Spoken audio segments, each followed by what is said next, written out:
Well, I'm in the process of dry fitting right now, as you can see. So I put these together and the joints are pretty good. You know, I got some hairline cracks along here that I'll be able to adjust a little bit before I do the final glue up. Some of these will just tighten up with some more bar clamps. And along the bottom here, I'm tight on this back shoulder, and then I've got a good 1/16 gap right here. You know, it might just be due to a little bit of twist in the wood. I don't know. Everything was jointed and plain, but you find out that when you're putting everything together, we just don't live in a perfect world, you know? And a lot of times it's just your shoulder cuts are off a hair. It's not the end of the world. So yeah, I can see, you know, I'm tight right here, and I've got a 32nd there. Tight here, 32nd there. So the blades on these fine teeth Dozuki saws are like paper thin. Like, it's just crazy how thin they are. And so sometimes I'll just take the blade out. You can see, like, it's just super thin, about a 32nd of an inch, and it'll fit right into the gap there. So I'll take this and just score where it's tight. So I have an idea of how much I need to shave off.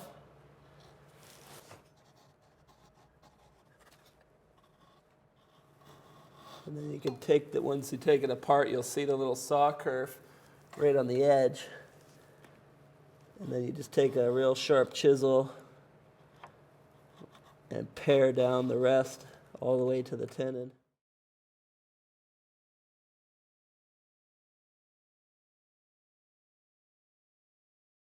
All right, so I've been kind of cranking away at this for maybe 5 minutes, just tapping it in. And I got about there we go.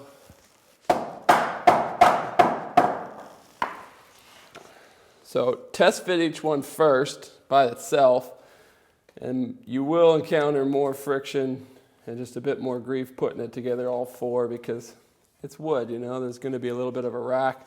This kind of racks back and forth as you put it in. It's hard to just slide it in perfectly even with the weight or the pressure dispensed right in the middle here.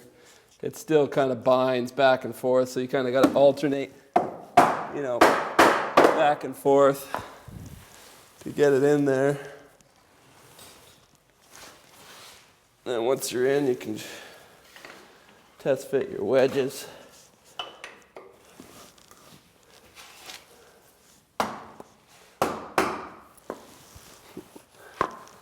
Yeah, fits pretty good. So make any marks you need to, just to kind of reference where you might need to adjust your shoulder cuts, the pencil, or with a thin saw blade. And if you are going to have to take, say one of your shoulders is perfectly tight, but then this one's got, you know, a gap, you'll have to score both of these shoulders, you know, if you want that to come in parallel, because you don't want to twist your joinery, right? So make sure you're always marking both the same.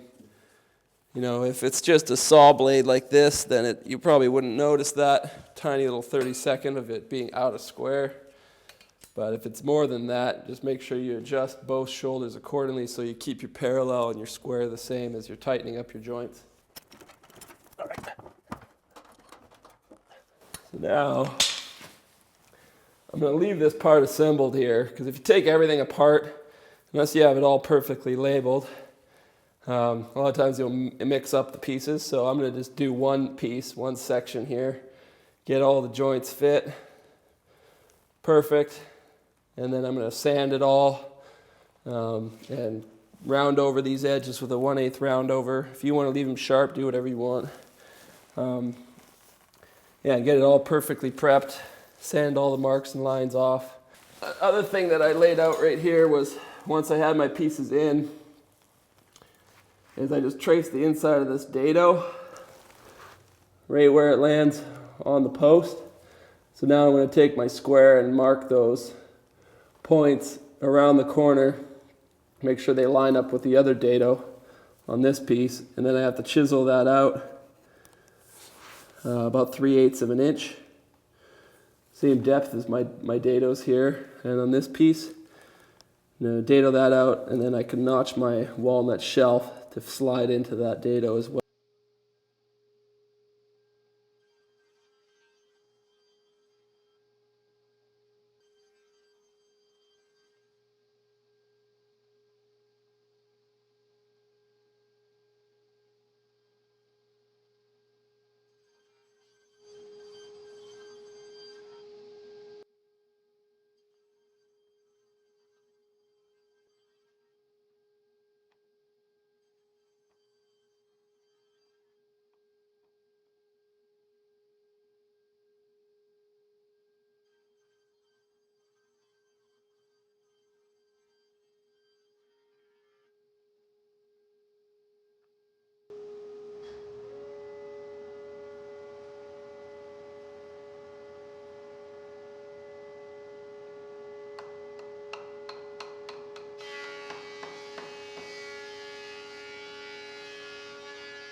So I've marked them out with my square where the dado is going to be. I'm going to cut it approximately 3/8 of an inch.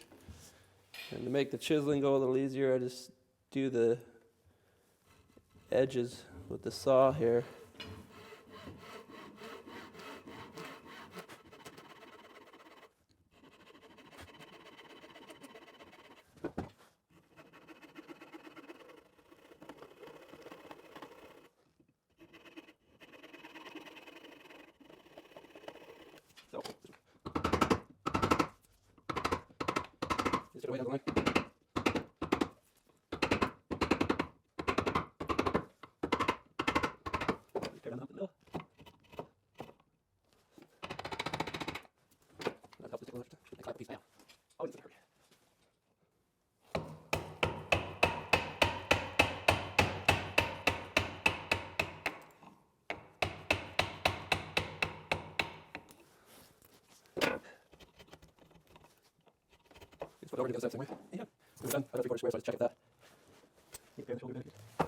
So the layout for the pegs is going to be 1 inch from the outside of the edge of the post in, and then 1 inch down from the shoulder.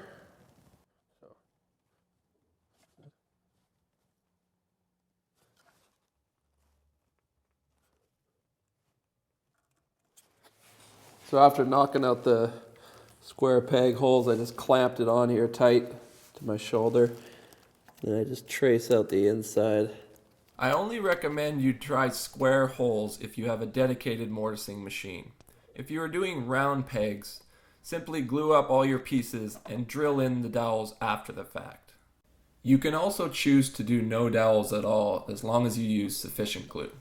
All right, everything's fit. All the peg holes are cut. I rounded the bottom edge of this little through tenon here with a little 1/2 inch radius.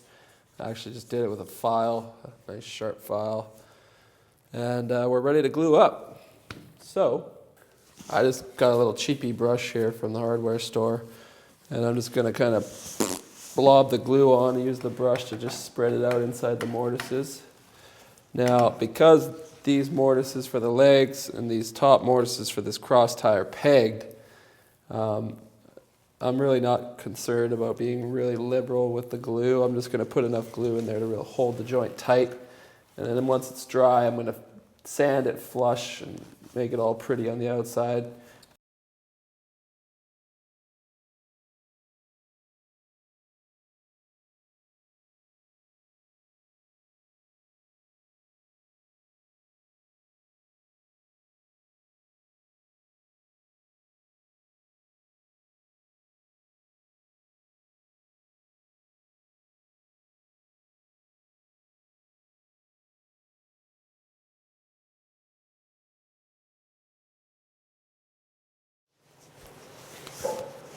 So a few tips for cleaning up is obviously use a really wet rag. Wipe off all the glue. Hey, buddy, you helping?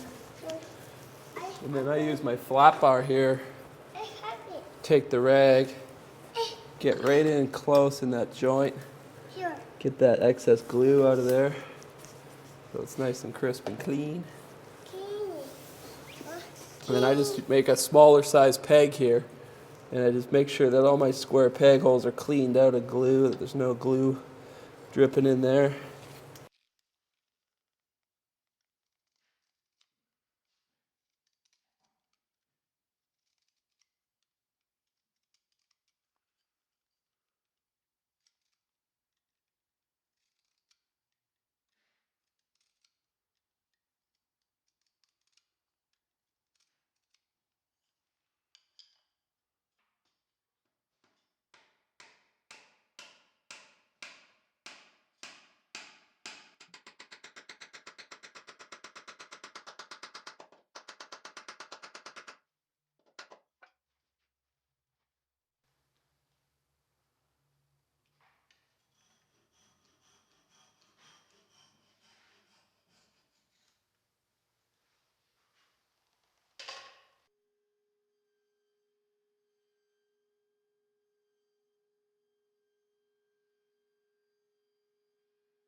I've got my two end assemblies ready to go. They're glued, they're pegged, they're sanded.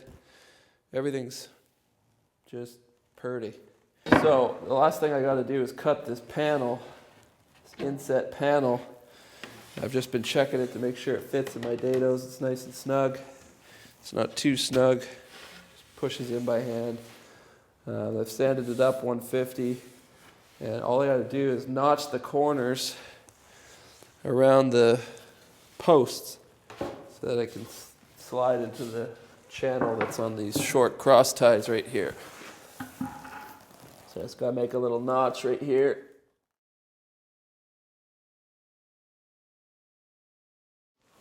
Okay, let's put it together, guys. Oh yeah. You don't want to do any finished sanding, or at least get all your preliminary sanding. You can give it a little touch with a hand sand block after, but I've sanded everything with a 150. I've rounded over all my edges. I put a 1/8 round over the corners just because I like that look. You can leave it a little sharper and just break it with a sanding block or put a small bevel, whatever you want, It's your bench. I'd hope that you would do something, a little bit unique just to kind of say that this is my bench. Not an exact replica.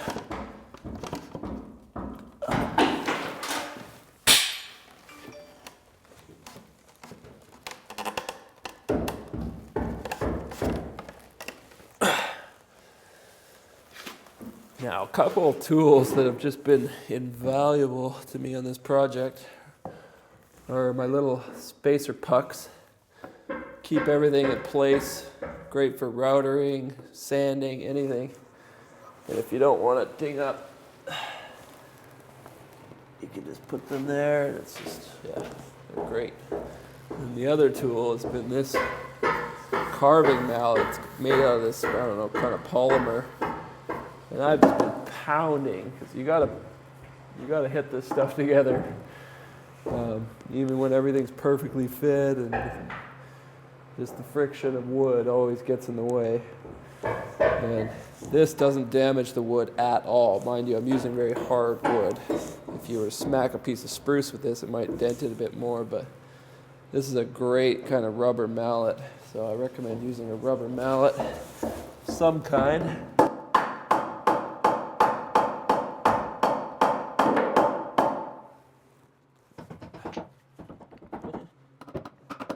So good.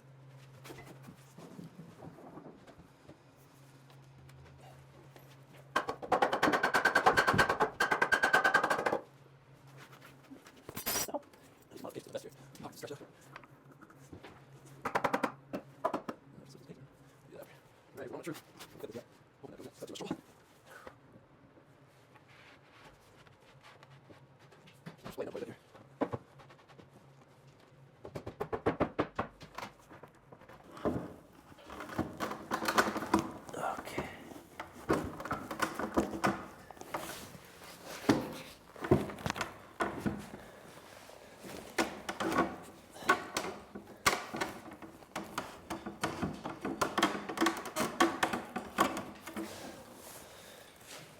Now it comes into play.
The time has come to do the hardest part. Well, at least I'm thinking that this is going to be the hardest part. To be quite honest with you, I'm kind of intimidated. This little joinery with the 3 through tenons that are wedged. Sure, I've done wedged through tenons before, but 3 on each end in line with each other in this kind of configuration. I've never done this kind of a joint before. So I'm excited, and this is how I get good at woodworking, is I try and incorporate something I've never done before into new projects so that I'm always having to learn and grow and challenge myself. So for me in this project, it's these corner joints, triple through tenon with wedges, corner joints. It's going to look sweet, even though this side's going to get covered up when I put the vise on here. That end will always be exposed. So you can see the joinery at that end of the bench. So because this is new to me, I'm going to just share with you my kind of thought process on the whole situation here. I went and I just used my square and I marked, center on these pieces, and then I laid out my mortises working away from center. Right, 3/4 inch mortise with a 1 inch space, and then whatever's left on the edge, I think it's about 7/8 of an inch, that's what's left. With woodworking, even when you joined and plane everything perfect, you can't just go ahead and lay out everything according to the plans and trust that everything is going to fit together perfectly at the end. Even if you cut it all perfect and you lay it out perfect, you're still talking about the pencil lead thickness, or maybe you're using a knife and it's, even smaller. There's always going to be human error. So I always come up with a way to eliminate human error. If you can cut out all your pieces and have it fit together just from a plan, you are a better woodworker than I am. It just doesn't work out for me that way. There's just wood is wood is a wonderful medium, but it's never perfect in my opinion. And so you kind of have to plan accordingly. So in this situation, I'm not going to just pull a tape on here and work off my measurements. I've already cut these slabs. So these slabs are what's going to dictate exactly where my corner joint is. So I'm going to just transfer the width directly from the bench slab here. Where that corner mark is, I'm going to mark that on to my border here. So I'll go to each end and I'm going to mark exactly where that ends. And so that's the shoulder cut. And then from there I'm going to leave 3¼ inches. Because I only need 3, but I want my tenons to protrude past 1/4 inch. Just in case, you start weird with the saw and, it's not, the first part of your cut isn't pretty. You want to be able to flush trim that off after, So leave 1/4 inch or 1/2 inch extra on your tenons. So I'm going to mark 3¼ inches from the edge of my shoulder mark. And that's where I'm going to cut these pieces to length. So I'll transfer that, I'll square that around, cut that on the chop saw. It also counts if your chop saw cuts, not perfectly square. You're going to flush trim it off after, right? So that's where you always want to leave that extra bit to account for, play in tools, play in your eyeballs, play in your hand-eye coordination. There's always going to be a margin. So that's just a fact of woodworking from my experience. So I'll mark that, and I'll mark this. Now, because I laid these out each individually, looking back, I can make it work because I can see this through in my head and I know how to transfer it. But a wise thing to do would be to make a story pole like this. And once you've laid out one and it's all square and it's reading good with your measurements, make a story pole, which is just a stick of wood that you set on here, right? And then transfer those marks where your joinery is, where the edge of the boards are. Transfer it onto your story pole, and then take your square those off, label them if you need to, just for reference. And then take that piece, and put it on each end of the board, and then lay out that way. That way all your joints are going to be perfect according to the first one that you made, right? So, and then you use that, and you can transfer that onto here as well. What I'm going to do, because I've already laid these out and I don't want to do it again, is I'm going to orient them where they're going to go. And once I've cut this end to length, I'm just going to set this piece right next to it, and then I'll transfer the marks on. So it's kind of like using this as a story pole, but it's obviously a little easier to have a little perfect piece of wood that's all marked out exactly. And then you can just lay that on, right? Referencing this from the top edge, right? Top edge of each piece all the way around. And that way your joinery is going to be really, really close, depending on how good you are with a pencil or a marking knife. Here's a close-up of my mortise layout.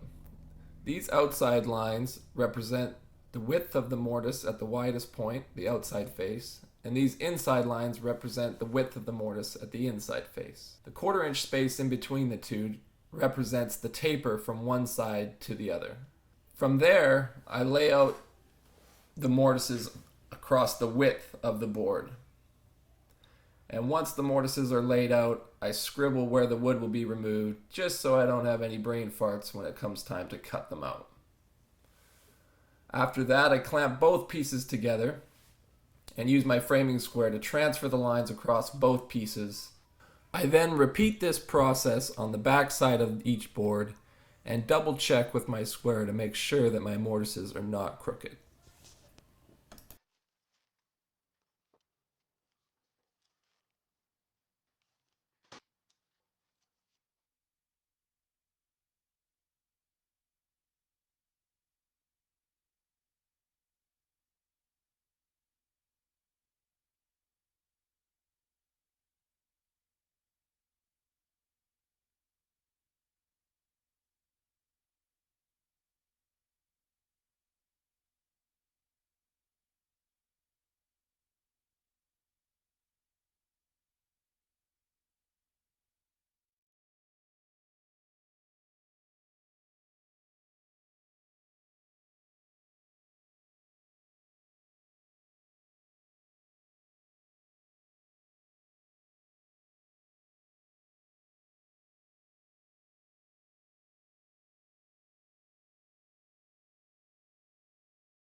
All right, so I've drawn out my tenons, so you can see right here.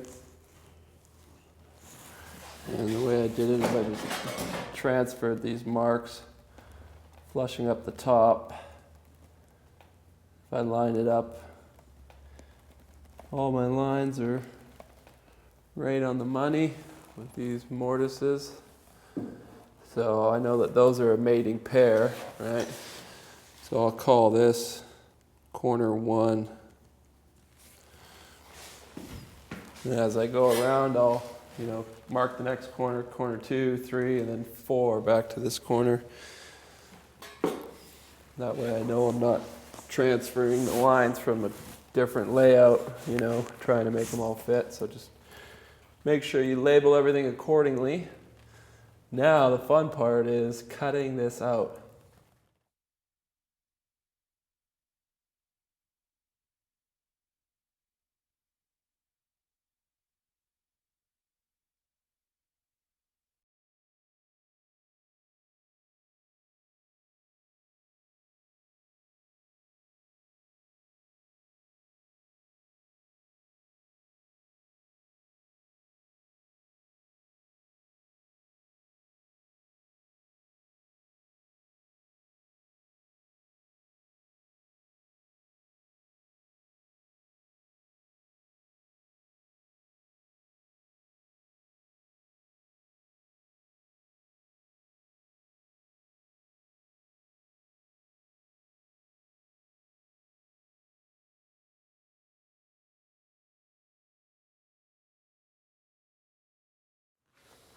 So now that I've taken all the material out, I'm really close. I got some just remnants of a pencil mark here.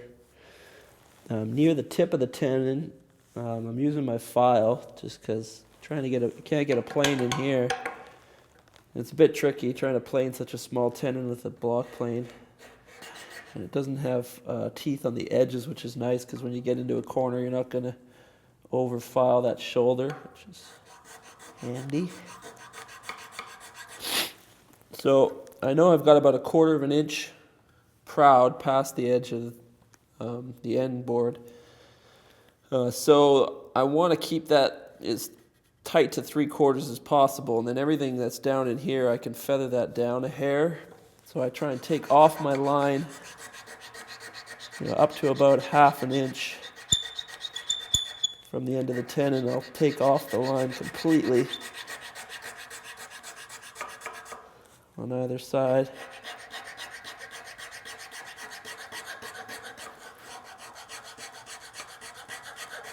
You gotta be real careful to keep that file flat because it kind of wants to rock. It'll round your tenon over, which is not good. So just go along all 3 tenons. Now if you can see the whole line and then a hair of wood, obviously take that down. I try and leave about half the pencil on.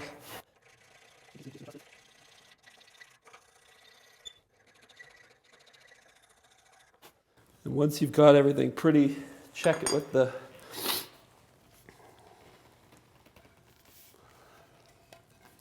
your top. Just see that it's gonna start into the joints. If you need to take a little bit more off of one edge, or maybe file a bit more off of this one, like I can see my whole pencil line here with a little bit of wood, so that needs to get filed down. And once you know that your tenons are starting to fit inside the hole, still snug, then you can bevel these ends a little bit. Just put a little bevel just so that they start into the hole a little bit easier. I just bevel the tops and all the edges. That way when you give it a whack with the mallet, it'll kind of find its way in. And from there, it's just a whole lot of filing and fine-tuning until those fit right through. And as you're pounding on it, you're creating more friction, right? The more surface area is coming in contact with the inside. So if it gets tighter and tighter and tighter, you need to stop.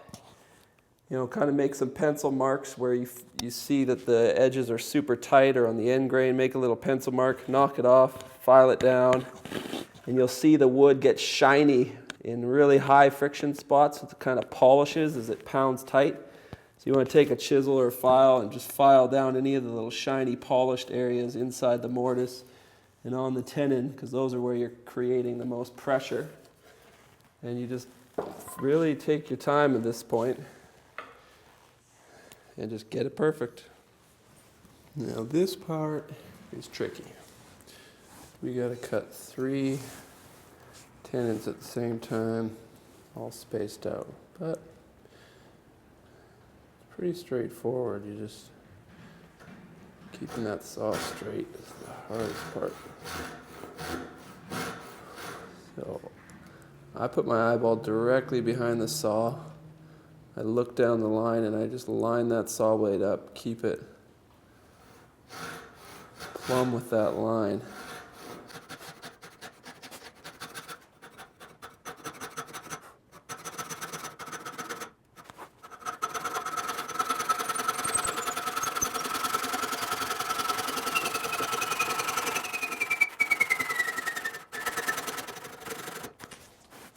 That seems to work. With the saw like this, the first 10 strokes are probably your key strokes. So you really want to keep the saw straight and on your target. Because if your first few strokes are off, it's just going to get ugly real quick.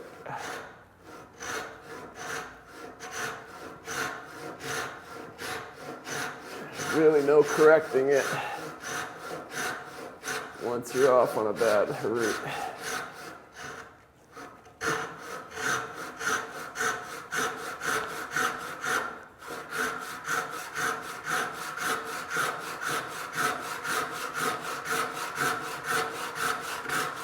And the saw wants to cut straight. The blade wants to stay straight. It's when you put too much pressure on the saw that it starts to bend and go awry. So just let the saw do the cutting. Put just light pressure. Oh, sorry. Light pressure. Don't push super hard or pull super hard. Just keep a little forward pressure. Keep that saw straight in tension. You don't even have to have a real tight grip on things. Just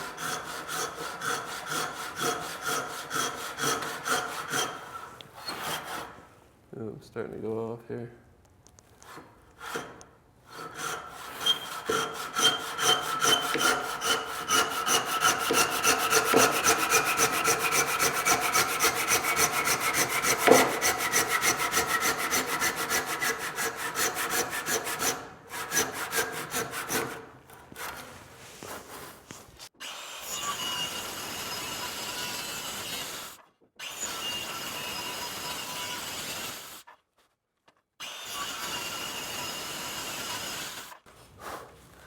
As much as I love my Japanese saws, this is what I cut the straightest with. This thing is just, whew.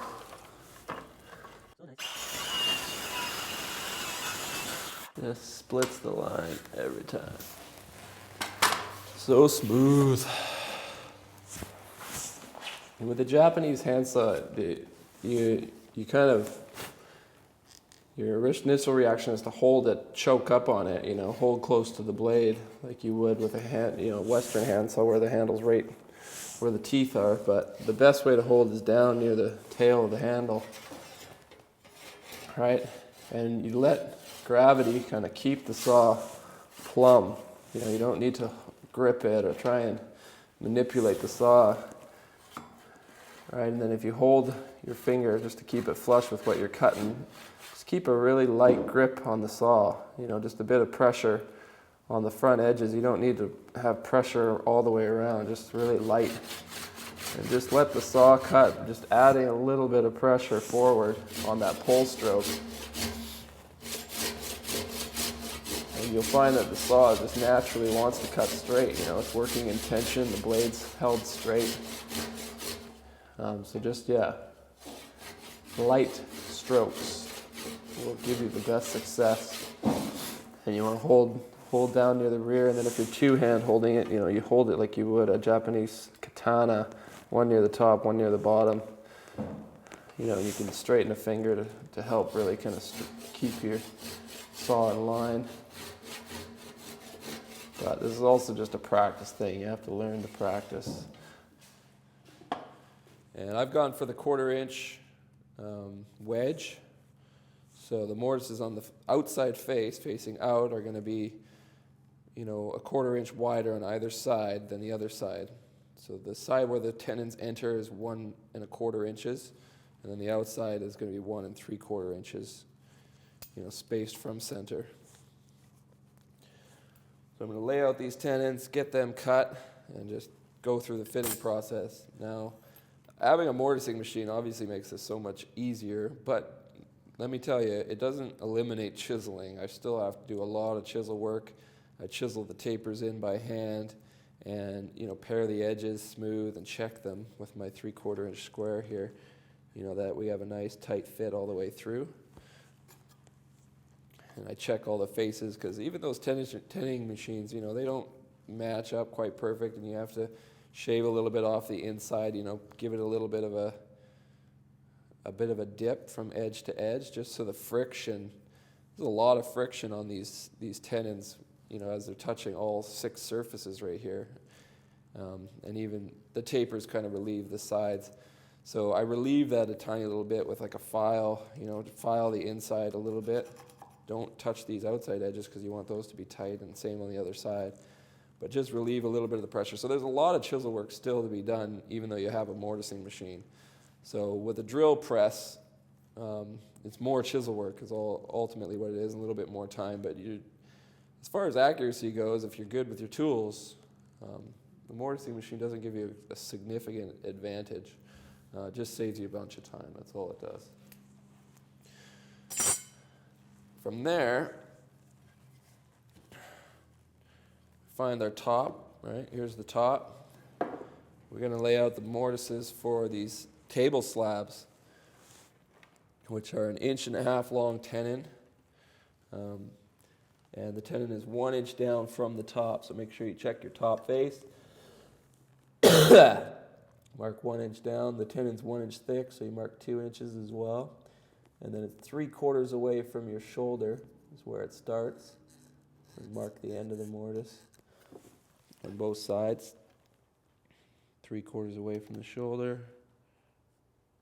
1 inch, 2 inch. And my tenons are 7 3/8 long. Yours might be a bit different depending on how wide you're making your bench, or if you're following the plan exactly. So I just mark 7 3/8.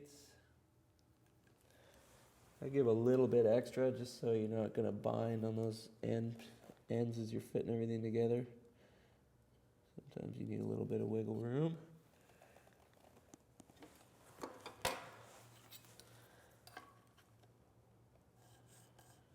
So that's the end. And then I'll use a straight edge to mark the top and bottom edges here.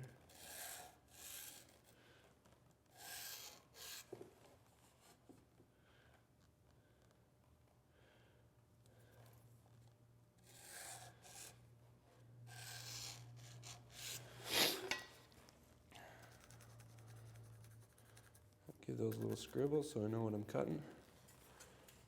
I'm going to go hollow these out on the hollow chisel mortiser.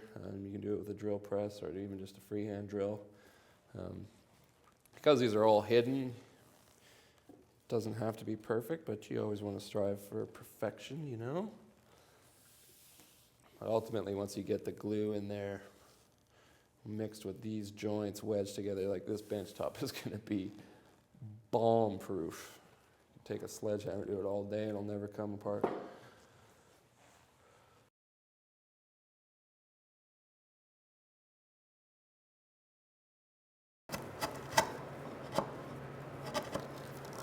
Now, if you haven't done a lot of mortising by hand, it's really good to keep combination square handy. So that can help you check the depth of your mortise, see if you need take down any high spots at the bottom. And it also checks your walls for square. So you want to be able to run it in square. And especially at the ends, if you're using a mortising machine or a drill press, I find they always drift in a bit. So if you check the walls of your mortise, the ends are always kind of tapered in, which causes your joint to get really tight as you get closer to the shoulder. So I like to pare that back just a hair.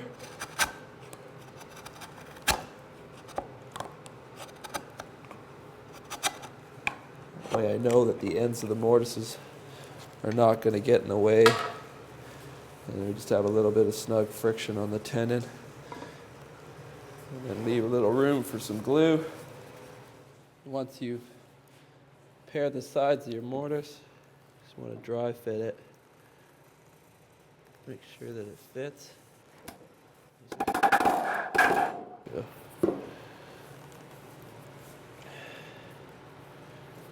And then reference it to make sure that your shoulder line for your side rail is just right on the money there. If you have to adjust the ends of your mortise to move it either direction, do so now. And I've got just money. It's nice and flush right here, top edge.